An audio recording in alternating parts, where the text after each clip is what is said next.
Que a graça e a paz do Senhor Jesus estejam com todos vocês. É uma grande alegria poder estar aqui nessa noite, poder compartilhar a palavra de Deus com os irmãos, poder estar de volta ao lugar, à terra onde nós estivemos por tanto tempo, onde a igreja, a casa, onde minha família, a família da minha esposa cresceu. Minha esposa cresceu no meio desse lugar, aprendeu com tantos, amou a tantos, e é uma honra poder estar aqui de novo. Eu fiquei muito feliz pela oportunidade. Agradeço ao pastor Mário. Pastor Mário, temos uma longa história, né, pastor? O pastor foi meu professor na faculdade, professor meu e da Mariana, foi nosso orientador de TCC. E a primeira vítima a saber que Mariana e eu estávamos assim, meio de interesses um com o outro, né? E foi muito bom. O pastor naquela oportunidade nos aconselhou muito, nos deu muitas dicas, muitos conselhos e orou com a gente. Não esqueço até hoje aquela salinha, foi pego de surpresa, né? Chegamos para uma orientação. A gente chegou, pastor, temos uma notícia para te dar. Foi muito legal. E também agradecer ao pastor Gil, também conhecido como meu sogro, pela acolhida, por poder estar aqui hoje compartilhando com vocês a palavra de Deus. Antes de nós irmos direto ao texto, eu queria apresentar um pouco do nosso projeto. Há mais ou menos um ano, no comecinho de janeiro, nós estivemos aqui compartilhando com os irmãos, falando com os irmãos da mudança que aconteceu em nossa vida, né? 2020 foi um ano de mudanças para nós, um ano de grandes transformações. Nós trabalhávamos em Oswaldo Cruz, trabalhávamos com a revista, com o jornal, com a agência. E estávamos muito bem, obrigado. Estava tudo ótimo. A gente não tinha nada para reclamar. Nossa família estava bem constituída, tínhamos 2 filhos, havíamos conquistado a nossa casa, havíamos tido uma vida que nós talvez não pensávamos em ter. Mas o Senhor nos chamou. Nesse ano o Senhor começou a colocar no nosso coração um desejo, a primeiro momento para nós inexplicável, de servi-lo em tempo integral, de dedicar as nossas vidas a espalhar o Evangelho, a falar para as pessoas e apresentar às pessoas o poder transformador da palavra de Deus. Primeira vez que isso nos veio à mente, nós falamos, não é para a gente. Tem muita gente por aí que pode fazer isso melhor do que nós, muita gente mais capacitada, muita gente mais preparada, a gente tem muita coisa para abrir mão, não é com a gente não. Mas Deus é Deus, Ele é muito direto com os chamados que Ele tem e com os propósitos dele para as nossas vidas. Nenhum plano dele se frustra, nenhum plano dele se altera. Não há ninguém que tenha conhecido a profundeza da mente de Deus. A gente só teve que dizer sim, a gente só falou, a gente vai. Tá bom, eis-me aqui, Senhor, vamos. E eis que terminamos já o primeiro ano, passou tão rápido. Essa é a nossa família, né? Você deve conhecer, Mariana, Theo, a Alícia e o Luca, que está ali na barriguinha da Mari, logo está chegando aí para correr pelos corredores da comunidade cristã de Adamantina também. E eu quero falar um pouco primeiro do Palavra da Vida, do porquê o Palavra da Vida. O Palavra da Vida é um braço, uma filial da Word of Life International. Word of Life é um projeto missionário que começou em Nova York e hoje já alcança mais de 90 países em todo o globo. É um projeto voltado principalmente, uma missão voltada principalmente para o alcance da juventude, para o trabalho com a juventude, para apresentar à juventude o Evangelho de Cristo e também para o apoio à igreja local. Então aqui no Brasil, no Palavra da Vida, nós temos Palavra da Vida pelo menos em 4 estados do Brasil, Nós temos já sede no Paraná, temos Palavra da Vida em Belém, temos Palavra da Vida em Manaus, temos Palavra da Vida em Belo Horizonte, Curitiba e algumas outras que eu não me lembro agora. Aqui no Brasil, o Ministério Palavra da Vida é voltado principalmente para o apoio à igreja. Então, o Ministério Palavra da Vida, ele promove acampamentos, ele promove clubes bíblicos, cruzadas evangelísticas. Nós temos a Estância, que recebe acampantes do Brasil inteiro. Então, durante o ano, há diversos programas voltados para edificar a igreja. Então, programas, a Semana da Família, para casais, para mães e filhas, pais e filhos. Enfim, são diversos programas durante o ano realizados pelo Palavra da Vida. Apoio à igreja. Então, o Palavra da Vida disponibiliza pregadores, disponibiliza cursos, disponibiliza treinamento para as igrejas locais, principalmente para o apoio e instrumentalização da juventude. E nós estamos atuando também num dos braços do Palavra da Vida, que é o Seminário Bíblico Palavra da Vida, antigamente o Instituto Bíblico Palavra da Vida, que tem o propósito de formar, propósito de criar e treinar obreiros, missionários, pastores para a vida e dedicação ao trabalho de Deus. Lá no Instituto Palavra da Vida nós aprendemos, nós estudamos, mas também nós temos como missionários a missão de estender e levar o amor de Deus para outros lugares, além também do seminário. Então, durante a semana nós ficamos ali e trabalhamos para o Palavra da Vida. Esse ano nós trabalhamos diretamente em uma dessas semanas, trabalhamos, pode passar a foto ali, isso. O vídeo, tem um videozinho ali, Tati, não sei se dá para passar. Esse é um videozinho, dá para mostrar? Vamos ver se vai. É um videozinho de 1 minuto, mas que mostra um pouco o que é o Seminário Bíblico Palavra da Vida, a nossa rotina. Aquele de costas não era eu.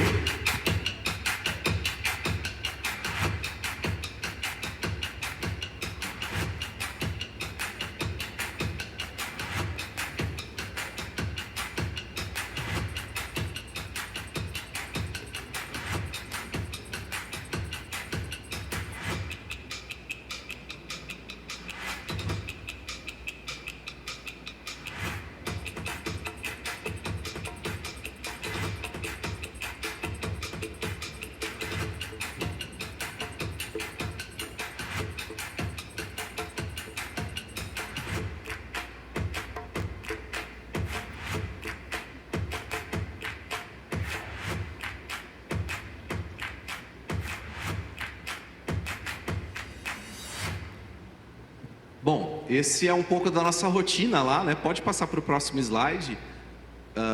Como vocês viram, a filosofia do Palavra da Vida é baseada em 3 pilares: estudo, vida e ministério. Então, nós cumprimos a parte do estudo e vida dentro do Instituto Bíblico Palavra da Vida, onde nós estudamos, nós somos discipulados, o nosso caráter é trabalhado, e também um dos pilares é o ministério, que é onde nós, como alunos, nós precisamos servir a comunidade local, ou igrejas parceiras, igrejas que recorrem à Palavra da Vida por apoio. Então, no slide anterior, nós temos, esse ano nós atuamos junto a uma dessas semanas, a Semana da Família, em junho. Mariana e eu ficamos responsáveis pelo cuidado com os adolescentes. Tivemos ali durante uma semana cerca de 40, 50 adolescentes, onde nós diariamente tínhamos pela manhã alguma devocional, nós pregávamos a palavra de Deus, e durante a tarde a gente tinha muita gincana, porque adolescente é adolescente, né, gente? Então a gente brincava bastante. Nós trabalhamos lá na temporada de inverno. E durante o apoio à igreja local, nós também saímos do instituto, nós saímos do projeto para poder apoiar igrejas em toda a região. Nós, especificamente, Mariana e eu, esse ministério estava suspenso por causa da pandemia. Nós voltamos agora em setembro e outubro, então por isso que tem poucas fotos. Nós estivemos numa igreja no Tatuapé, apoiando a igreja, também com jovens casais.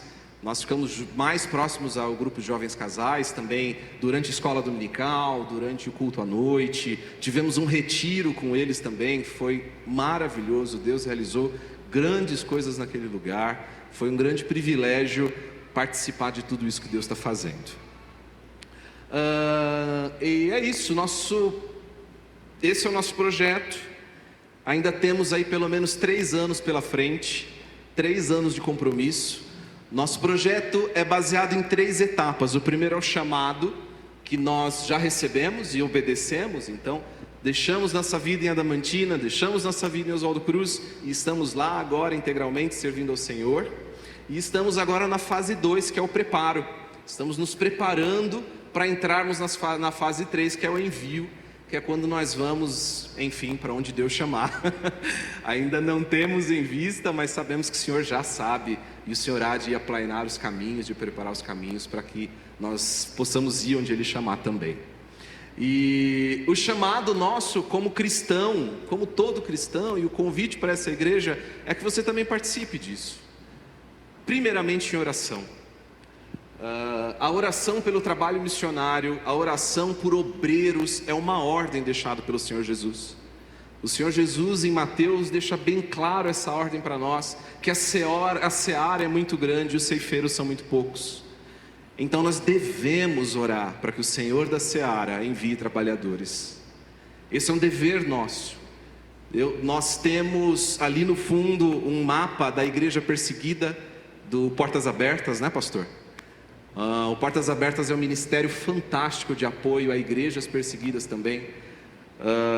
E vocês já devem ter ouvido como cristãos milhares ou talvez centenas de relatos sobre a importância da oração. A igreja aqui é fundamental para o sustento do trabalho lá. Não apenas o apoio financeiro, mas o apoio espiritual.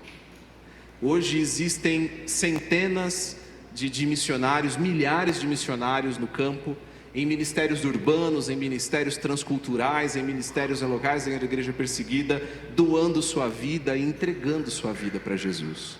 Isso existe.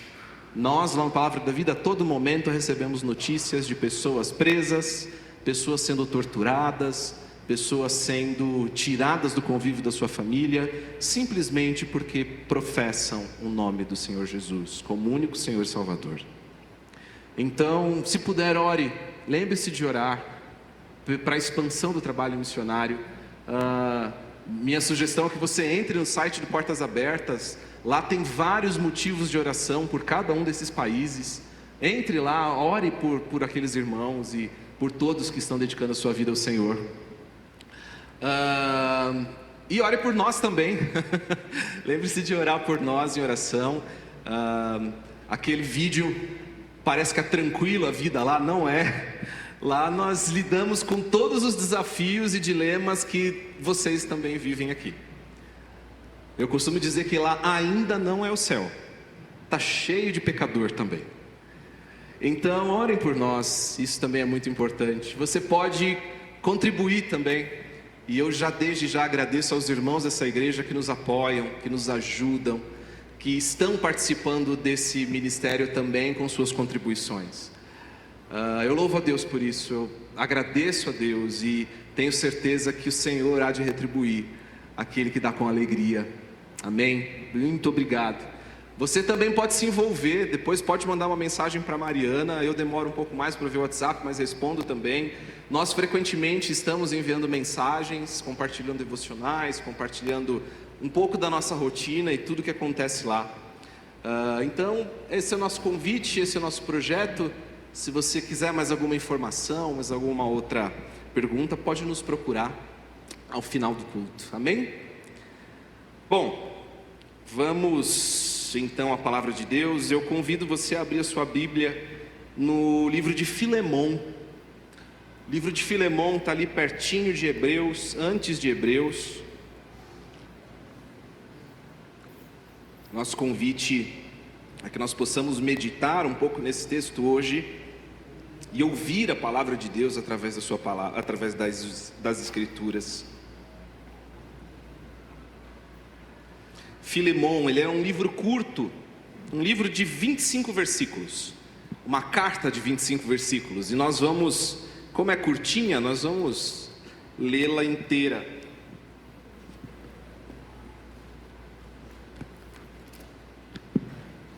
Filemon foi escrito pelo apóstolo Paulo quando esse se encontrava preso em Roma.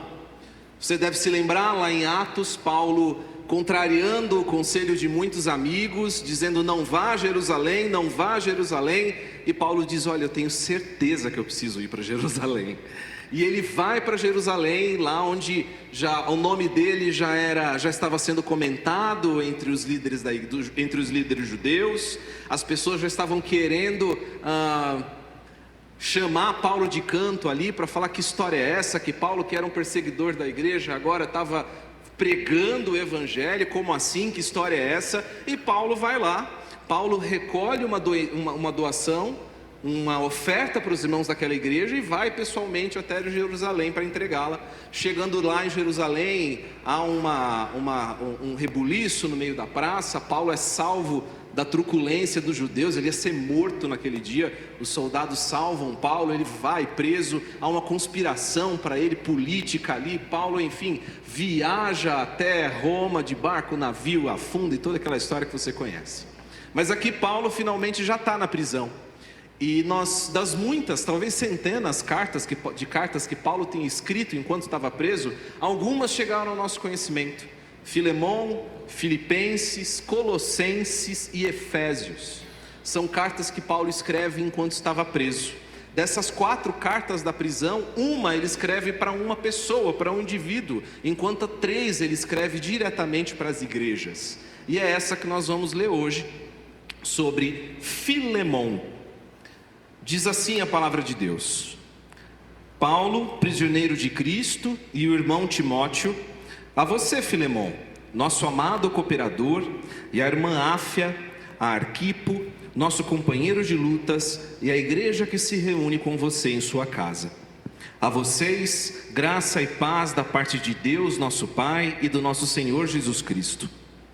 Sempre dou graças a meu Deus, lembrando-me de você nas minhas orações, porque ouço falar da fé no Senhor Jesus e do seu amor por todos os santos.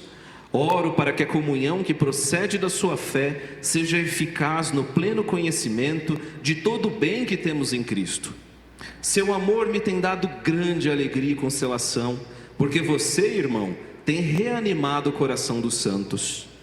Por isso mesmo, tendo em Cristo plena liberdade para mandar que você cumpra o seu dever, prefiro fazer um apelo com base no amor. Eu, Paulo, já velho e agora também prisioneiro de Cristo Jesus, apelo em favor de meu filho Onésimo, que gerei enquanto estava preso. Ele antes lhe era inútil, mas agora é útil, tanto para você quanto para mim. Mando-o de volta a você como se fosse o meu próprio coração. Gostaria de mantê-lo comigo para que me ajudasse em seu lugar enquanto estou preso por causa do Evangelho. Mas não quis fazer nada sem a sua permissão, para que qualquer favor que você fizer seja espontâneo e não forçado. Talvez ele tenha sido separado de você por algum tempo, para que você o tivesse de volta para sempre, não mais como escravo, mas acima de escravo, como irmão amado. Para mim ele é um irmão muito amado, e ainda mais para você, tanto como pessoa como cristão. Assim, se você me considera companheiro na fé, receba-o como se estivesse recebendo assim a mim.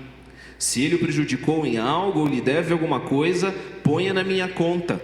Eu, Paulo, escrevo de próprio punho, eu pagarei, para não dizer que você me deve a própria vida. Sim, irmão, eu gostaria de receber de você algum benefício por estarmos no Senhor. Reanime o meu coração em Cristo. Escrevo-lhe certo de que você me obedecerá, sabendo que fará ainda mais do que lhe peço.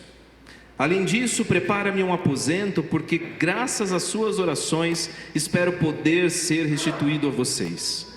Epáfras, meu companheiro de prisão por causa de Cristo Jesus, envia-lhe saudações, assim como também Marcos, Aristarco, Demas e Lucas, meus cooperadores. A graça do Senhor Jesus Cristo seja com o espírito de todos vocês. Amém. Vamos orar mais uma vez? Pai querido, nós te louvamos, ó Deus, por esse dia, te louvamos porque o Senhor nos trouxe aqui para a tua casa. Senhor, fala agora ao nosso coração, ó Pai, que a tua palavra, Senhor, viva, eficaz, verdadeira, Senhor, que ela encontre morada no mais íntimo do nosso coração. Senhor, retira de nós as obstruções, as distrações e torna, ó Deus, o nosso coração sedento, ó Pai, por ouvir de Ti. Senhor, é o que nós te pedimos e que nos abençoe em nome de Jesus. Amém. Você usa óculos? Eu uso. E eu esqueci os meus. Então, se em algum momento eu trocar Paulo por Pedro, tenha misericórdia.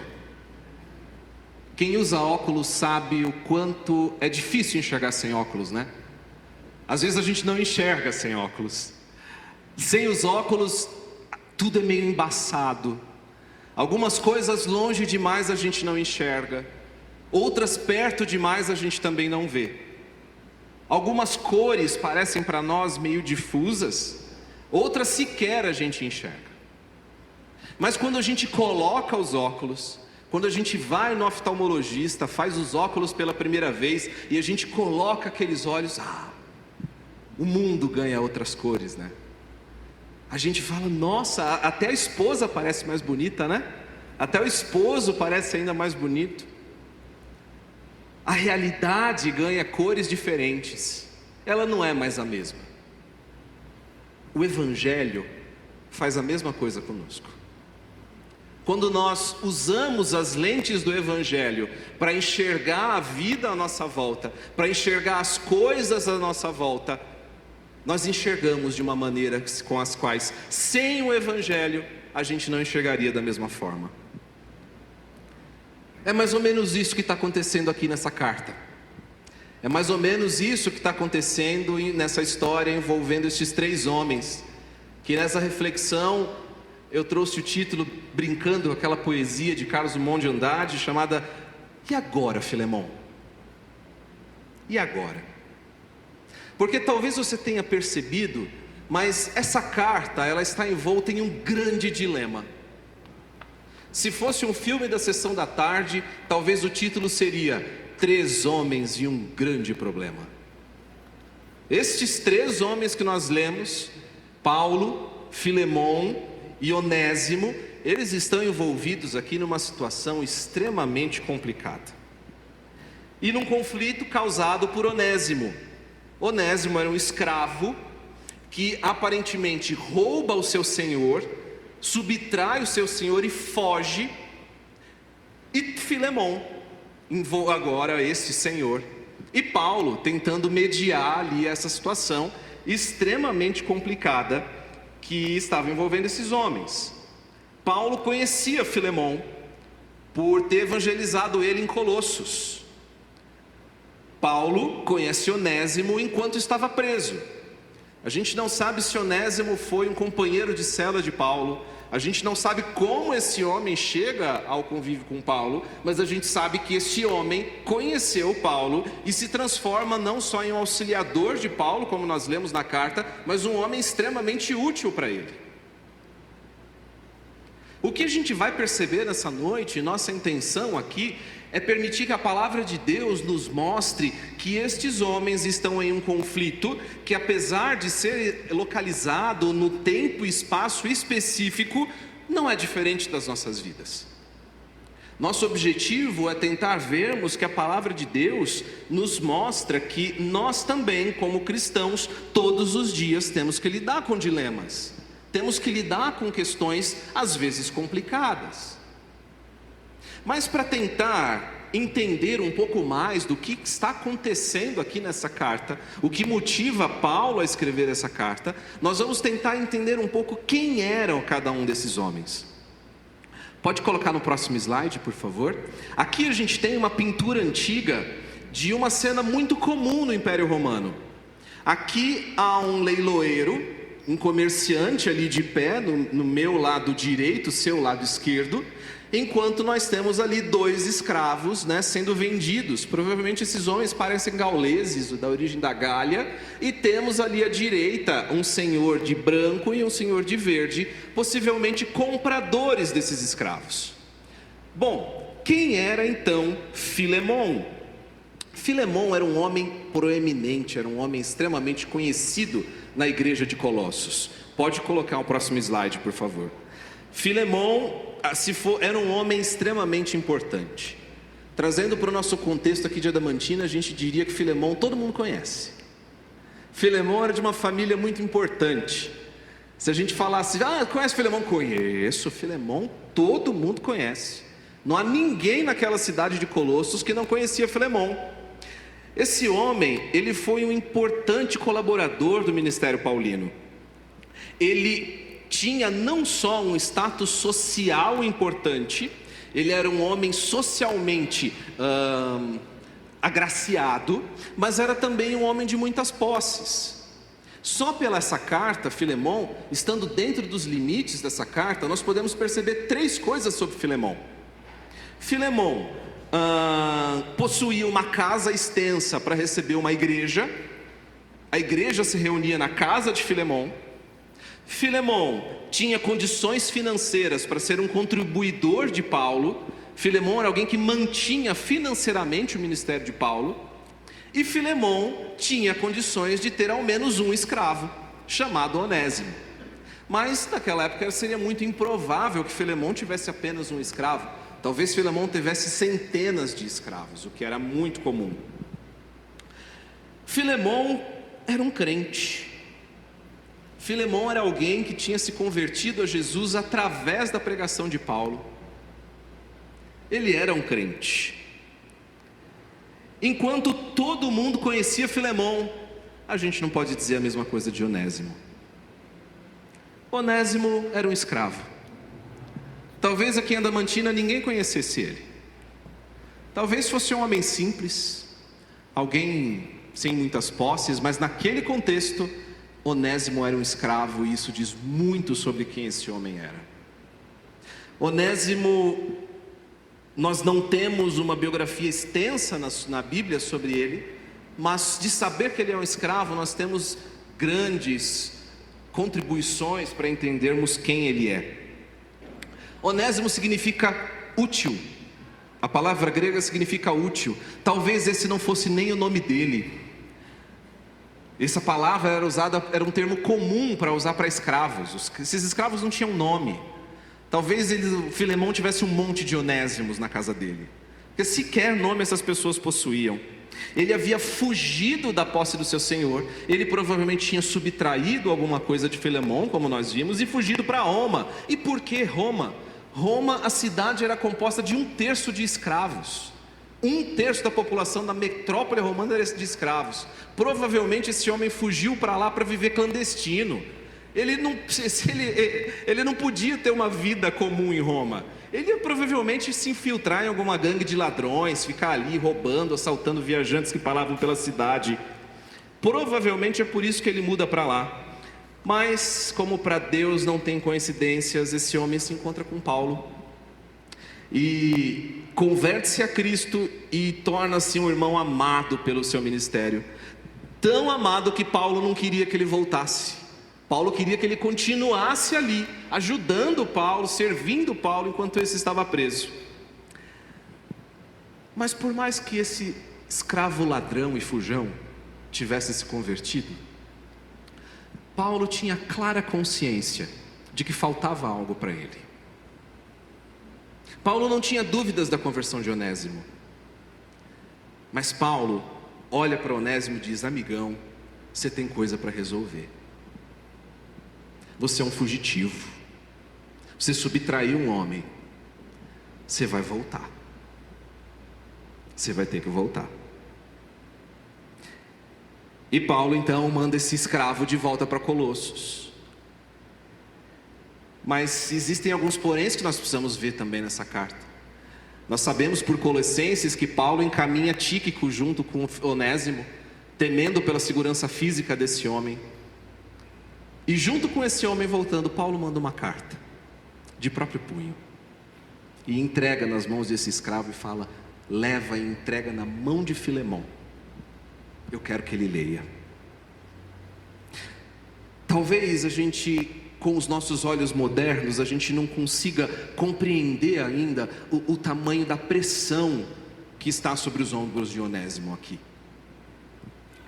A questão da escravatura em Roma é um pouco diferente da que nós conhecemos no nosso contexto moderno.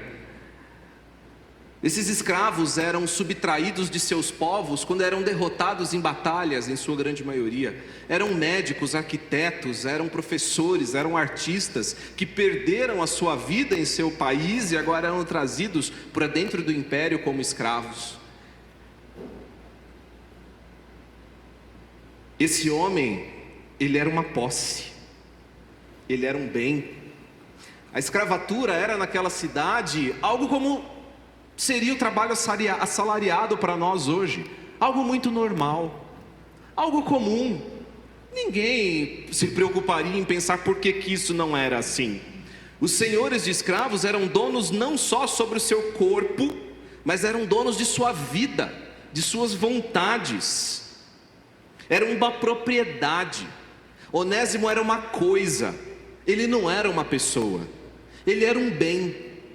Você tem o carro, você tem uma casa, você tem um computador, um celular. Era assim que o romano olhava os escravos.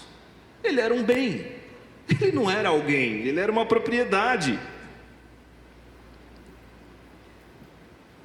Onésimo, então, ele tinha cometido ao menos 2 crimes graves. Ele tinha subtraído seu senhor, Filemão, e tinha defraudado a lei romana. A pena nesses casos, a pena mais bondosa, a pena mais misericordiosa era a morte. Mas quando ele voltasse para as mãos de Filemão, Filemão poderia fazer desse escravo o que ele bem entendesse. O que ele bem entendesse, afinal de contas, aquele homem havia o subtraído. Então, imagine a situação que Onésimo está agora. Como eu volto para os braços do meu Senhor, que pode fazer comigo o que Ele quiser? Talvez Ele não mate só a mim, mas mate toda a minha família. Como eu vou saber que esse Filemão, esse homem que o senhor está falando, vai ser fiel aos apelos seus, Paulo? Como é que o senhor sabe que eu voltar para os braços de Filemão, ele não vai me fazer pagar com a própria vida? Por que, Paulo, mexer num assunto que já estava enterrado? Isso já passou há tanto tempo, ninguém lembra mais de mim lá em Colossos, né? Vamos ficar por aqui em Roma, tá tão bom. Para que revirar isso aí? Filemão também tinha de si um grande impasse. Esse homem não havia ferido somente as suas posses, mas havia ferido a sua honra, a sua dignidade. Como perdoar esse escravo? Que exemplo Filemão daria para os outros escravos de sua posse? Incitaria uma revolta? Ele perderia o seu poder, a sua autoridade sobre aqueles outros homens? Se eu perdoar Onésimo, o que os outros senhores de escravos da região vão pensar de mim? Vão bater aqui na minha porta e falar: Filemão, que história é essa que você está perdoando o escravo agora, cara? Hoje lá mesmo houve uma revolta dos escravos que também estão achando que a gente está frouxo. Está achando aí que você está pegando leve demais com seus escravos. Mas você se lembra que Filemão era crente. E como rejeitar os apelos de Paulo? Alguém que tinha convertido, alguém que tinha salvado a sua própria vida. Quem vai arcar com seu prejuízo agora? Quem vai ressarcir de suas perdas? É um grande impasse, é um grave problema. E Paulo tinha certeza disso. Paulo sabia que em plenas condições comuns o assunto era complicado. Mas Paulo tinha clara intenção de mostrar para aqueles homens que a realidade deles havia mudado, que eles não eram mais os mesmos, que havia um nome de 5 letras que havia transformado aqueles dois completamente. Esse nome era Jesus. Esse nome era Jesus. Eles haviam se convertidos. Eles eram crentes, evangélicos, cristãos, fiéis e o alcunha que você preferia usar. Mas eles haviam sido salvos por Cristo Jesus. Eles haviam nascido de novo. E essa salvação que eles responderam implicaria nas decisões que eles deveriam tomar todos os dias. Certamente esse dilema que Onésimo e Filemão se encontram não é uma exclusividade deles. Eu tenho certeza de que em algum momento você também esteve em dúvida sobre o que fazer, sobre agir como Deus espera que você haja, fazer aquilo que Deus declarou nas Escrituras claramente, nitidamente o que você deve fazer, ou fazer aquilo que você acha que tem que fazer, para agradar a si mesmo ou para agradar a qualquer outra coisa. Diariamente, muitos onésimos são colocados em nossa vida, muitos, e Deus espera que a nossa atitude seja coerente com sua palavra. Diante desses dilemas das nossas vidas, diante das nossas mais íntimas angústias, diante das nossas dúvidas mais simples ou mais complexas, nós como cristãos, nós temos a garantia de Deus de que Ele não nos desampararia, de que Ele providenciaria para nós uma palavra viva, uma orientação sobre o que eu e você devemos fazer. Por isso, o próprio Paulo desfila nessa carta diversos conceitos preciosos, que eu gostaria de destacar nessa noite 3 com você. O primeiro deles é que depois de transformado em Cristo, depois que nós conhecemos a Jesus, que Jesus habita em nós, ou o Evangelho vai mudar a nossa vida, ou nossa vida vai apequenar o Evangelho. Não existe outra opção, não existe outra saída. No versículo 1, Paulo vai expor isso e vai demonstrar isso, chamando primeiro Filemão para um papo entre amigos. Filemão, estou te escrevendo essa carta de crente para crente, de irmão para irmão. Ele escreve: Paulo, prisioneiro de Cristo Jesus. E nesse momento ele tem a intenção clara de colocar para Filemão que todos aqueles estavam no mesmo patamar. Se Paulo era prisioneiro de Cristo Jesus, Filemão também era. Filemão havia adotado o nome de Cristo como Senhor e Salvador da sua vida. Ele também agora tinha um novo conduta, um novo padrão de ética, um novo padrão do que fazer.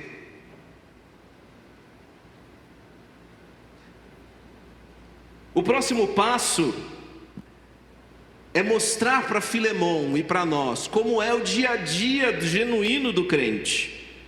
Paulo diz no versículo 5: porque ouço falar da sua fé no Senhor Jesus e do seu amor por todos os santos. Meus irmãos, todo mundo estava falando de Filemão. As pessoas de Colossos estavam dizendo, falando: gente, que bênção que é aquele irmão. Olha como Filemão é amoroso, olha como Filemão é apaixonado pelo Evangelho. As pessoas estavam percebendo os frutos que havia primeiro nascido do coração de Filemão e de que agora eram visíveis, de que agora eram conhecidos por aquela igreja. Isso nos mostra que não existe crente agente secreto, não existe crente 007, não existe crente com identidade secreta. As ações do crente, a vida do crente transparecem, fluem de si mesmo a tal modo que envolve e faz com que os outros percebam e falam: ah, ele não é mais o mesmo. Olha lá como ela mudou. Ela era tão raivosa, ela era uma moça tão impaciente. Agora a gente fala com ela, a gente sente uma paz, né? Já ouviram essa expressão? Já conheceram alguém assim? É isso que Paulo estava dizendo de Filemon. Ele era um crente genuíno, porque o amor de Cristo que nós ganhamos não é algo que chega e acaba em nós e fica em nós mesmos. Ele flui, ele espalha, ele transforma.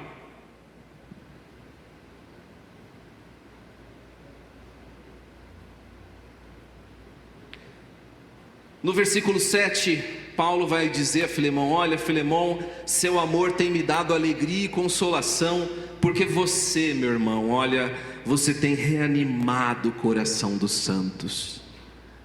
Esse amor que Filemon havia recebido, ele estava espalhando para os outros irmãos, para aqueles que eram de sua igreja. As pessoas eram frutificadas e fortalecidas. Sabe como eu penso, Filemon? Ele não conseguia ver ninguém triste. Sabe aquele irmão que chega para você: irmão, você está bem? Que te liga na segunda-feira, fala assim: irmão, olha, eu percebi que você estava triste ontem no culto. Você está bem? Eu posso orar por você? Filemon era aquele que aparecia na casa da gente quando a gente não estava esperando, sabe aquelas visitas inesperadas? Aquelas visitas que pegam a gente com roupa de faxina e chega em casa naquela hora mais improvável e fala: não, eu vim ver como você está, eu vim orar por você. Esse era Filemon, era o dia a dia dele. Esse homem era um consolador, ele era alguém que vivia a vida cristã todos os dias. O amor, a vida cristã, o crentismo não era algo que acontecia para Filemon domingo à noite, era algo que ele vivia todos os dias, era um hábito, era algo contínuo, a tal ponto que quando Paulo pede para que ele liberte esse escravo, ele diz assim: Filemon, eu poderia fazer você como crente, te obrigar a soltar esse escravo, eu poderia, mas sabe por que eu não vou fazer isso? Porque eu quero te dar a oportunidade de você fazer isso livremente, e aquilo que era por obrigação vai fluir do seu coração. Você vai fazer isso porque todo mundo te conhece, Filemon. Todo mundo sabe o que você está fazendo. Era uma oportunidade que Filemon tinha de agradar a Deus com sua vida. E sabe o que é interessante? Se a gente parte para entender um pouco mais essa carta, a gente vai ver que em todas as cartas, principalmente de Paulo, há uma estrutura muito importante. Paulo começa suas cartas com algo que não pode passar desapercebido para nós, nem para qualquer um de nós que estivermos em casa, no nosso estudo bíblico, na nossa devocional. Paulo sempre começa, com pouquíssimas exceções, dizendo para quem ele está escrevendo. Então no versículo 1 você vai ver Paulo escrevendo: olha, Paulo, prisioneiro de Cristo, e o irmão Timóteo, a você, Filemon, nosso amado cooperador, mas também a irmã Áfia, a Arquipo, nosso companheiro de lutas, e a igreja que se reúne com você em sua casa. Além de Filemon, há outros 3 destinatários pelo menos: Áfia, Arquipo e a igreja. Quando Filemon lesse esse monte de elogio para ele, Filemon não ia ler sozinho. Quem mais ia ler? Áfia, Arquipo e a igreja. Sabe quem é Áfia e Arquipo? A esposa de Filemon. Sabe quem é Arquipo? O filho dele. E sabe o que isso mostra para mim e para você? Ah, meu irmão, que é na nossa intimidade que a gente é conhecido. É na nossa intimidade que a gente é quem a gente é de verdade. Paulo rasga os elogios a Filemon, mas se esses elogios não fossem verdade, Áfia e Arquipo iam ser os primeiros a levantar: pera aí, de qual Filemon vocês estão falando? Porque o meu não é esse aí não. E Paulo faz isso sabendo, porque Paulo sabe que o testemunho de um crente começa em casa. Paulo sabe que quem nos conhece de verdade são aqueles que estão mais próximos de nós. Você quer saber fazer uma autoavaliação de crente? Você quer saber qual o seu nível espiritual? Você quer saber como está a sua evolução, a sua santificação até o dia que Jesus volte? É simples. Como está seu relacionamento com sua esposa? Como você tem tratado seus pais, como o pastor falou agora há pouco? Como é que você tem lidado com os seus filhos? A sua família é a prioridade? Ou talvez o trabalho esteja te levando demais? Eu gosto muito de um exemplo. Eu trabalhei muito tempo com clientes, né? Você sabe, você tem empresários, que vocês sabem como é, né? Pessoa entra na loja, você está no pior dia da sua vida. Você queimou a roupa, bateu no cachorro, furou o pneu do carro, está tudo horrível. Sua vida não anda. Chega um cliente na loja, fala bom dia, você, bom dia? Posso te ajudar? E aquela pessoa, eu fico vendo, existem algumas profissões na vida que eu admiro. Vendedor de sapato é uma delas. Porque eu fico vendo aquela disposição de descer caixas e caixas de sapato. A gente, não gostei de nenhum. Eu fico observando como tem vendedores que fazem isso com a maior alegria do mundo. Não, tudo bem, a gente te manda, vai chegar mais semana que vem. E eu não teria essa santidade. Eu falo, você não vai comprar agora também. Mas vendedor de sapato, muitos, né? Nem todos, mas continuam com aquela graciosidade, né? Não, tudo bem, olha, vai chegar a semana que vem, você chega, vai chegar modelo novo, não tem problema. A pessoa age como ela tinha que agir. Agora nesse mesmo contexto em casa, como que é? Não vem não, que o meu dia hoje eu não estou bom, hein?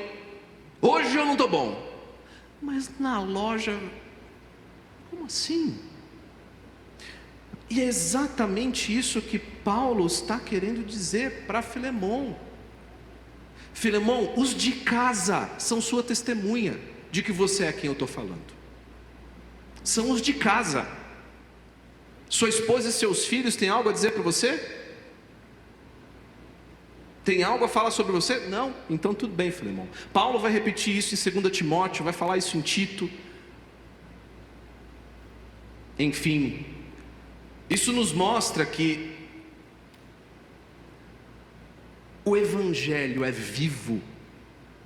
O Evangelho é uma prática de vida constante. Mas Paulo também vai nos mostrar uma questão muito importante. Paulo vai nos falar da esperança da transformação. Paulo vai relembrar Filemão de que esse Evangelho, de que esse Jesus que havia transformado Filemão não havia acabado ali. Esse mesmo Evangelho que havia convertido primeiro um grupo pequeno ali na Judéia, enquanto Jesus caminhava por ali, depois quase 3.000 em Pentecostes, e aquilo vai se espalhando, aquilo não havia acabado ainda. Paulo vai mostrar de que aqueles a quem ninguém olhava, aqueles que eram desprezados, aqueles que eram o lixo, o de pior que havia naquela sociedade, o Evangelho tinha chegado ali. O Evangelho tinha transformado. Imagine a surpresa de Filemão. Imagina só aquele escravo fujão na sua frente. Filemão vai falar: você? O que você está fazendo aqui? Eu acho que a primeira coisa que Onésimo deve ter dito é: Filemão, eu não sou mais o mesmo homem.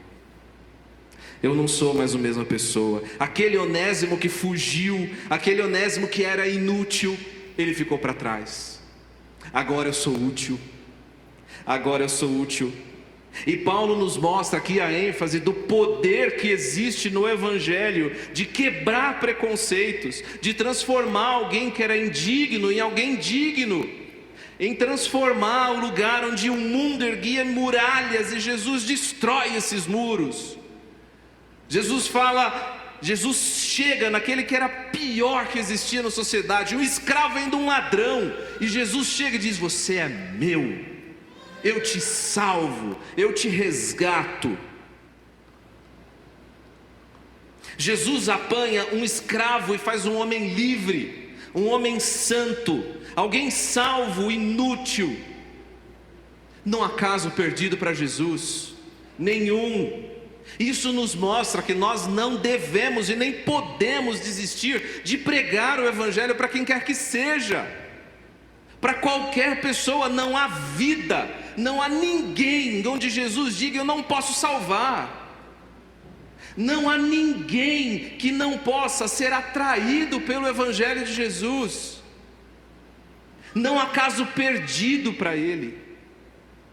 E esse mesmo homem que foi transformado há 2000 anos atrás por Jesus, esse mesmo Jesus continua agindo hoje, agora, entre nós, transformando escravos em homens livres, transformando um ladrão em um irmão. Se esse evangelho é capaz de transformar um pecador como Onésimo, também há esperança para nós. Há esperança para você que ainda não conhece Jesus. Há esperança para você que hoje se vê preso a seus pecados. Há esperança, meu irmão. E há esperança para você crente também. Há esperança para você crente que hoje está amarrado por seus pecados, por hábitos escravizadores, por uma vida desregrada, por hábitos que desagradam a Deus e sua palavra. Talvez nós, crentes, estejamos levando um fardo que não é mais nosso. Talvez você tenha aprendido ou ouvido que você vai ser sempre assim, que essa é uma característica sua, que não há mudança. Talvez hoje você lute contra a pornografia, contra o adultério, a mentira, a fofoca, o ódio, a mentira, a irresponsabilidade ou a insensibilidade. Mas sabe o que essa pequena carta de 25 versículos diz para nós? Que há esperança, de que o pecado já morreu naquela cruz para nós que somos crentes em Cristo Jesus. Ele já não nos domina, ele já não nos cega. Você tem em Cristo Jesus tudo aquilo que você precisa para viver em piedade, em harmonia com o que Ele pede. Isso nos mostra que nós podemos ter novas atitudes e que o Evangelho não é apenas uma série de teorias, de coisas que nós ouvimos domingo à noite e talvez nós não lembramos na segunda-feira. De que as convicções cristãs não são somente uma série de palavras, mas são vivas em mim e em você. Eu não posso encerrar sem perceber a ênfase da carta, a ênfase da carta de Filemão, que é o perdão. Meus irmãos,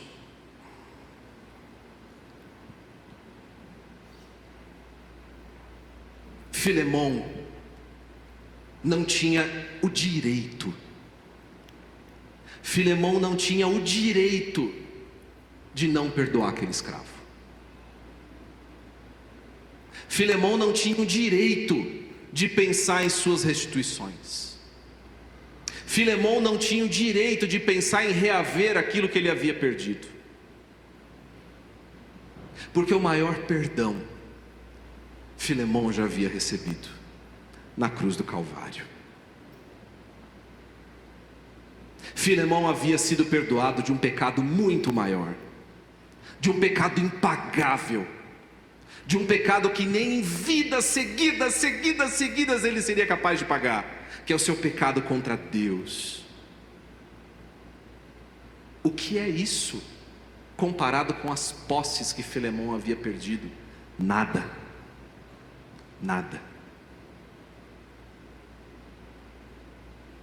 O que é isso comparado com aquilo que o teu irmão te ofendeu? Comparado com aquele irmão que você tem evitado? comparado com aquele irmão em Cristo que você diz que não consegue perdoar? Nada. Nada. Eu me lembro, uma das parábolas mais belas, para mim, é a parábola de Jesus com eu não lembro agora o nome, enfim.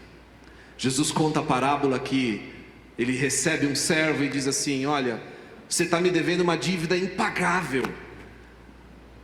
Alguém tentou fazer a conversão do que seria hoje, seria talvez 7 trilhões de dólares. Ninguém consegue pagar isso em uma dívida. E aí o Senhor diz para ele, falando: olha, eu não tenho, esse mestre diz ao seu senhor: eu não tenho como pagar, nem com uma vida eu pagará isso. E o Senhor diz: olha, você está perdoado, você e sua família, pode sair. E na primeira oportunidade esse homem encontra um servo dele que devia muito menos, e ele fala: não, você vai ter que me pagar. É isso que eu e você fazemos quando nós não perdoamos os nossos irmãos. Nós cobramos dele aquilo que Jesus já pagou. Nós cobramos dele aquilo que Cristo já fez. E como crentes nós não temos o direito de não perdoar. Eu poderia citar aqui dezenas de implicações bíblicas do nosso relacionamento com Deus quando nós não perdoamos o nosso irmão. Se você não perdoa sua esposa, homem, nem sua oração Deus ouve. Nossas orações são interrompidas.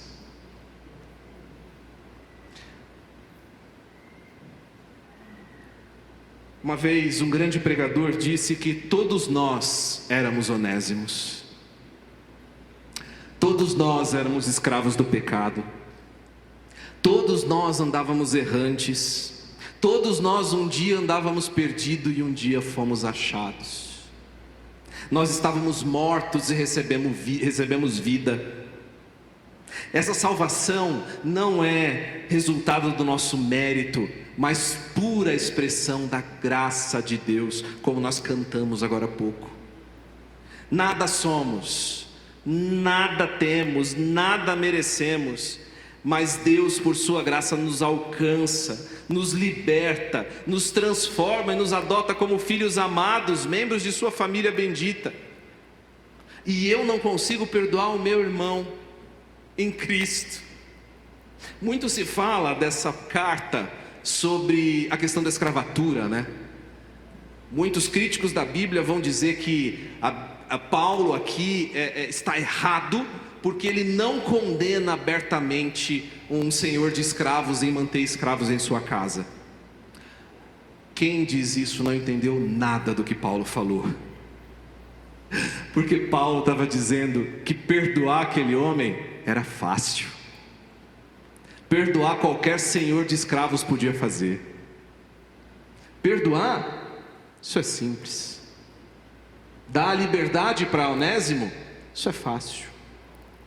O que Paulo desafia Filemão é tratar aquele homem, antes imundo, sujo e ladrão, como seu amado irmão. Isso só a graça de Deus pode fazer conosco. Isso só através da graça nós podemos fazer. Para encerrar, meus irmãos, talvez sem aqueles óculos do Evangelho, Filemão e Onésimo poderiam olhar para essa situação como um problema, olhar para a situação deles como algo insolúvel, sem soluções. Mas ao colocar as lentes de Cristo, eles não tinham um problema. Eles tinham uma oportunidade de demonstrar o amor de Deus, não só para suas próprias vidas, mas para todos aqueles que os rodeiam. Talvez, se você gosta de filmes como eu, você deve estar perguntando: qual o final dessa história? O que será que aconteceu com esses homens? Olha, a Bíblia não fala. A Bíblia não fala, e a Bíblia é nossa única garantia de inerrância, de infabilidade. Ela não erra, ela não mente, ela não falha. Porém, existe um fato muito interessante na história da igreja. No próximo slide, se o pessoal da mídia puder colocar, na história da igreja, mais um. Pode passar lá para o finalzinho, por favor. Estão vendo esse homem aí, essa pintura? Conta-se na história da igreja que lá pelo século II, já quando Paulo provavelmente já tinha morrido, João já havia morrido, os apóstolos já haviam morrido, um certo Onésimo tornou-se pastor da igreja de Éfeso. Um certo Onésimo depois também foi pastor da igreja de Bereia. Tudo indica que Onésimo recebeu o seu perdão, de que Filemão abraçou aquele homem com um abraço caloroso e em prantos disse: eu não acredito que você conheceu o mesmo Jesus que eu conheci. De que os dois, ao invés de se guerrearem e de ressaltarem a sua desavença, dizendo: Filemão, agora nós somos irmãos em Cristo e nós vamos estar juntos por toda a eternidade. Irmãos, o nosso cristianismo não é um sistema só de doutrinas, é sobretudo um guia de relacionamento com Deus e com o próximo. Essa carta trata de amor, de perdão, de restituição, de reconciliação.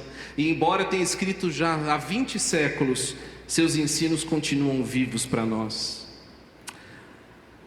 Lembre-se de que você já recebeu em Cristo tudo o que você precisa para viver como Ele andou. Você já recebeu de Cristo, se você é um salvo, tudo o que você precisa para imitar os seus passos, para ser como Cristo, para ser o seu imitador. Não há privilégio maior do que esse. Romanos 8, 28 e 29 vai nos lembrar de que todas as coisas cooperam para o bem daqueles que amam a Deus. E sabe qual é o nosso bem? Sermos cada vez mais parecidos com Jesus. É isso que o versículo 29 nos diz. O nosso bem talvez não sejam as coisas que nós vimos, talvez não sejam o nosso sucesso profissional ou pessoal, mas o nosso bem é andar como Jesus andou. Talvez você esteja falando como cristão, vivendo como um cristão, falando como um cristão, mas não vivendo como um cristão.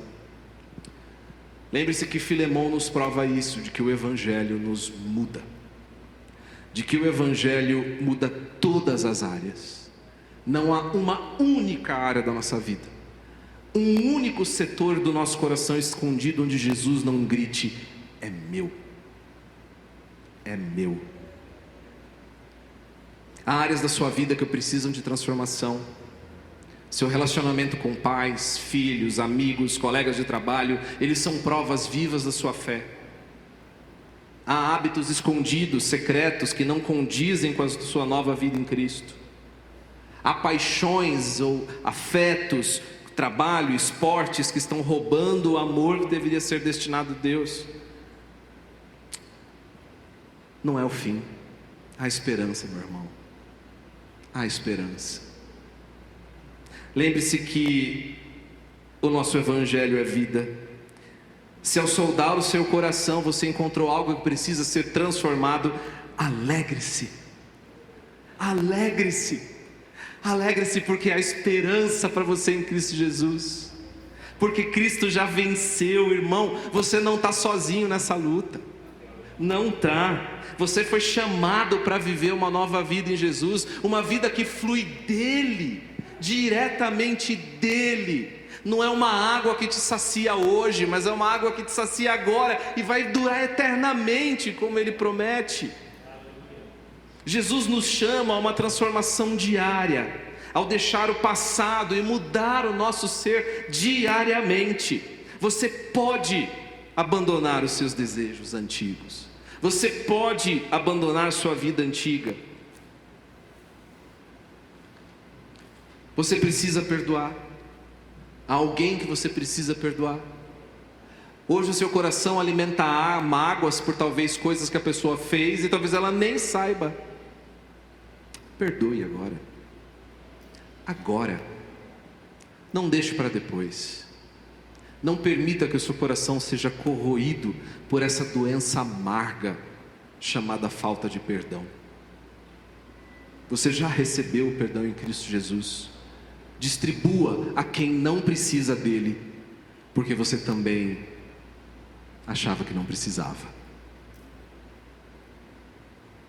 Eu e você, todos os dias, recebemos oportunidades de agir como Jesus agiu, de responder os nossos dilemas com os olhos de Cristo. E o nosso desafio, meu irmão, minha irmã, é esse: que a partir de hoje, eu e você possamos fazer como Filemão e obedecer. E obedecendo, desfrutar dessa vida abundante que só Jesus pode dar. Amém? Vamos orar. Senhor, o Senhor nos amou quando nós não merecíamos. O Senhor nos tirou de lugares imundos, sujos. O Senhor transformou a nossa vida, Pai. O Senhor nos deu o privilégio, Senhor, de sermos chamados filhos Teus, de sermos adotados, ó Deus, para entrarmos no Teu santo reino. Senhor, mas diariamente, todos os dias nós somos tentados, desafiados. Muitas vezes, ó Deus, a nossa carne ainda fala mais alto. Nós resistimos, ó Pai, ao Teu amor. Senhor, em primeiro lugar, nós Te pedimos perdão por isso. Perdão, ó Pai, por tantas vezes, ó Deus, responder de maneira incorreta a Ti. Por, diante dos nossos dilemas da vida, tentar agradar a nós mesmos, a mim mesmo, e não a Tua palavra. Senhor, quantas vezes eu agi, nós agimos, pensando naquilo que seria melhor para nós, para como nós éramos vistos pelos outros, e não com aquilo que o Senhor manda. Pai, nos perdoe. Senhor, mas certo também de que nós já recebemos o perdão em Ti, nós Te pedimos ainda mais, Senhor. Audaciosamente nós Te pedimos ainda mais. Senhor, nós nos derramamos na Tua cruz, pedindo para que mais que perdoar, o Senhor agora nos transforme. O Senhor transforme, ó Deus, os nossos corações antigos, ó Pai, para que sejam mais semelhantes a Ti. Senhor, o Teu poder, ó Deus, é o único que transforma corações de pedra em carne. O Senhor é o único, ó Deus, que traz vida a ossos mortos. O Senhor é o único, ó Deus, que pode derrubar em nós a força e o poder do pecado. Ó Pai, nós Te pedimos isso, para desfrutar, ó Deus, da vida que o Senhor conquistou por nós na cruz. Uma vida, ó Deus, que frutifique pelo Teu Espírito, com amor, paz, mansidão, benignidade, paciência e tudo aquilo que o Senhor prometeu para nós. Senhor, que eu e cada um dos meus irmãos aqui nessa noite possamos, ó Deus, diariamente desfrutar da comunhão que há em Cristo Jesus. Senhor, permita que em nós o nosso amor se espalhe. Permita que entre nós, ó Deus, o amor seja o perfume que rege e determina e conduz essa igreja, ó Deus, até o dia que o Senhor nos vier buscar. Senhor, que as nossas obras, ó Deus, sejam conhecidas não mais como pertencentes ao velho mundo, mas obras de salvos por Cristo Jesus. Pessoas que contradizem a ética do mundo e vivem agora para a ética de Cristo. Nos ajude nisso, Pai, para que o Seu nome seja glorificado, para que as pessoas vejam nas nossas vidas aquilo que o Senhor fez em nós. Ó Deus, que cada palavra, que cada passo nosso, Senhor, Te glorifique e Te honre. Faz em nós, ó Deus, conforme a Tua vontade. É o que nós Te pedimos, em nome do poder que há em Cristo Jesus. Amém e amém.